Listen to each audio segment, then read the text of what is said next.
கடலூர் மாவட்டம் கடலோர மணல் மேடுகளில் லூகா ஸ்ட்ரோபதியே என்ற புதிய மூலிகை தாவரம் கண்டுபிடிக்கப்பட்டு இந்திய தாவரவியல் பதிவேட்டில் சேர்க்கப்பட்டுள்ளது.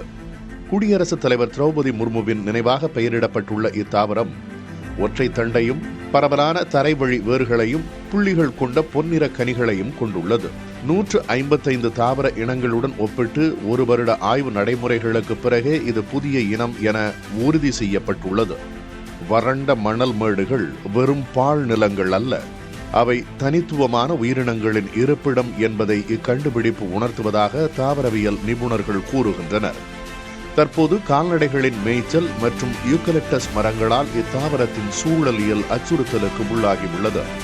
எனவே பாதுகாப்பு மண்டலங்களை அமைத்து இத்தாவரத்தை பாதுகாக்க வேண்டியது அவசியம் என நிபுணர்கள் வலியுறுத்துகின்றனர்.